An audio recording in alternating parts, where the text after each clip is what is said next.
In this video, I'm going to take you through a June 10 rates question. It's in your notes on page 48.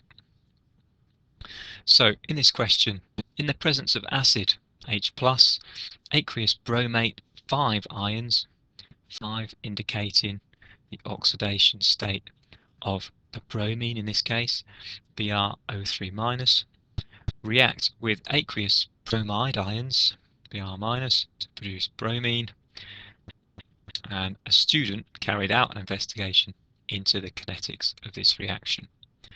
For 1 mark, there's a total of 10 marks this question. For 1 mark, they just want to get you into it. Can you balance an equation?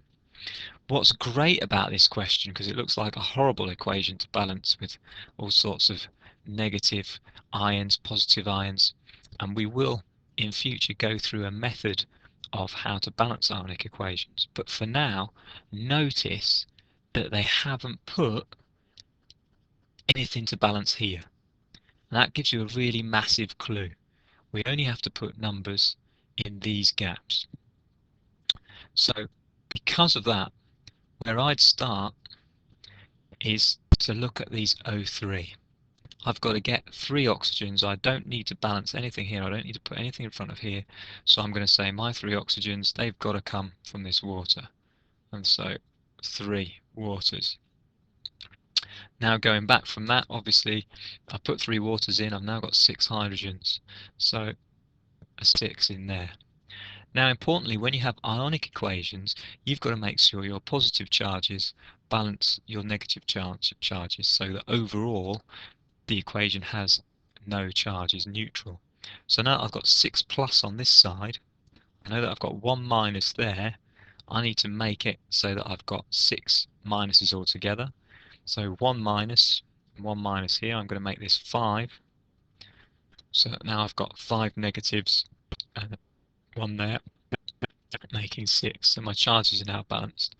5 Br minuses, 1 Br there, so 6 in total. Brilliant. I'll have 3 there. So that's my balanced equation, just to get us into the mood for doing a rates question. So now, the rates question. The student investigated how different concentrations of BrO3- affect the initial rate of reaction. Notice here, key thing, we are using what method? It's the initial rates method. With the initial rates method, then we're thinking about what graphs are they using. Remember, it's that RC graph, the rate concentration graph, and that particular method gives us 3 types of graph, which give us 0, first and second order. So this question supplied us with a graph. Here it is, initial rate against the concentration of BrO3-. So as we go on, this question is going to ask us, well, what is the rate with respect to BrO3-? And we're going to say, well, look at that line, straight diagonal line through the origin indicates that it must be, you tell me, yeah, first order. So that's our first job. We know that this indicates, I've still got my highlighter, look at that, that this indicates that we've got a first order with respect to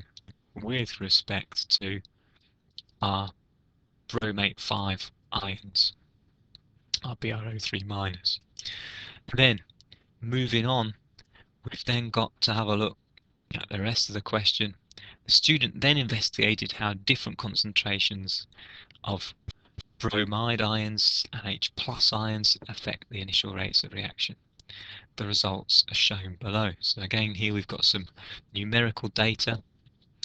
Look at our bromate 5, constant all the way, so we could ignore that column, it's constant, we're not worried about this. I'm just going to mark up 1, 2, 3. These are our experiments, our different experiments. So looking at the bromide ions, this is doubled between 1 and 3. This has remained constant, so I can work this one out then. This is times by 2. This rate also looks like it's been times by 2.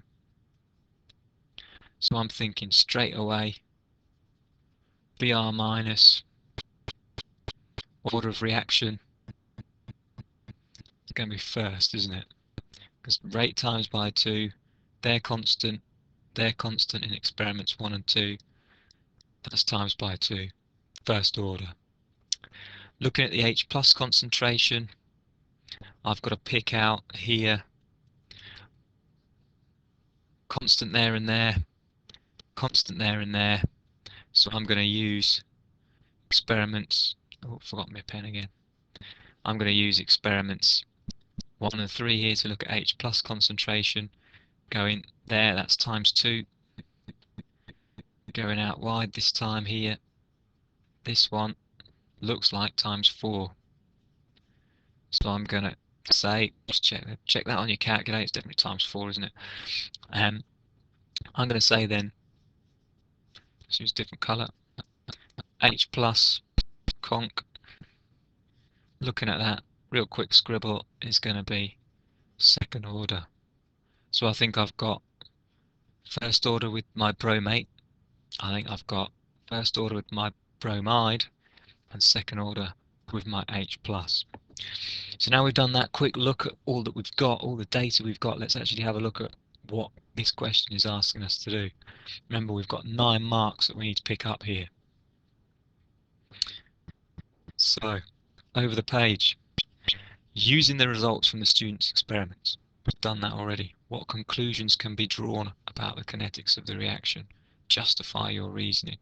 So it's going to be important. As you can see, I've already started to do that. We'll look at that in just a moment. So we've got to using the results. Remember, using the results, that means the graph and the data. And you've got to justify your reasoning. Notice QWC here should make clear how your conclusions fit the experimental data. So you've got to do all that that we've just been through. And then we've also got to calculate the rate constant and include units. So let's just recap what we've got. And I'm going to get a red pen here because I'm going to tick off what we've got the marks for. So we said from that graph, if we just flick back quickly, from the graph that we've got here then, we said it was first order because it was going through the origin, and that it was a straight line. And so here we've got, from the graph, straight line through the origin. So notice I've got the evidence, so first order with respect to bromate 5. Now, you've got to have, for 1 mark, that evidence from, this is what the data showed, and then conclusion. That's 1 mark. Then we had a look at the bromide, and from our table of data we said that bromide, from experiments 1 and 2, bromide was times 2, rate was times 2.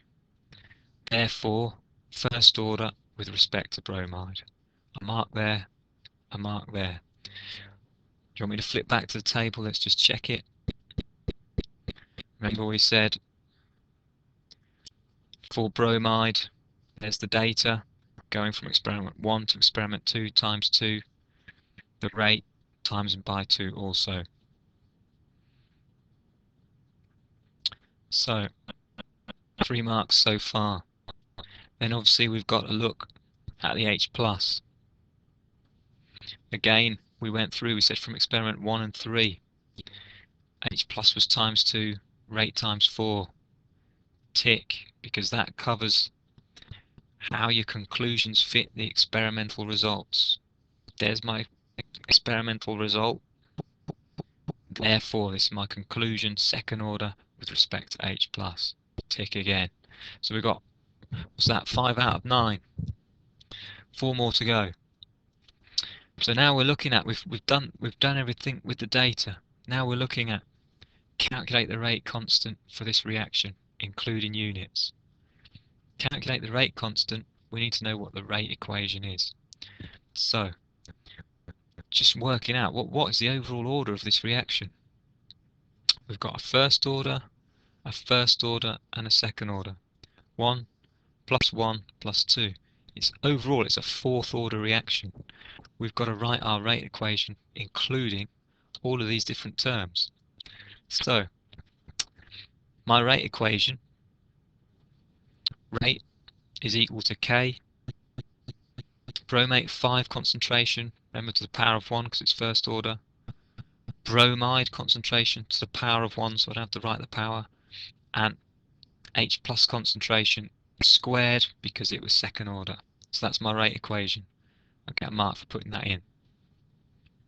Now, I've got to throw the numbers in. So going back, I generally use experiment 1. You've basically got to go and say, right,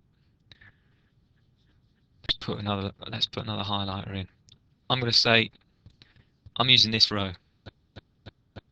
I've got to put in my equation, that number for my bromate 5, that number for my bromide, that number for my H+, that number for my initial rate. You choose, it doesn't matter which row you choose, but you choose one. So, this is where my numbers are coming from here.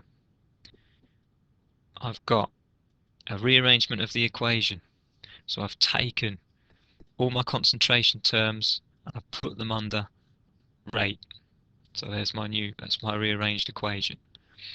I've taken the rate from that experiment 1, taken the bromate 5, the bromide and the H+ concentration, and I've not forgotten to square this concentration. It's a mistake that people often make. They forget that they've squared something in the rate equation and just stick it in without squaring it there. So here I've got my equation. Either part of this will get you a mark. So show, oh, I've forgotten my pen again. So show your marking. Show your working, sorry. So there you go. Now, obviously you work that out carefully in your calculator to give you the value of the rate constant, which comes up as 0.0165. Notice I've done to 3 significant figures here. They did allow on the mark scheme 0.17, but general rule, use 3 significant figures. Now unit wise, you can see I've taken down the units of rate on the top here. Then units of bromate 5, units of bromide, and the units of the H+ squared. Now cancelling through, get rid of that, I can get rid of one of those. I've still then got 3 sets of moles per decimeter cubed on the bottom. So 3 sets of moles is going to be moles cubed.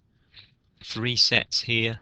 I'm going to have this squared is going to become -6 plus the -3. So I've got decimeters to the -9, and I've still got seconds up there. So my overall units then,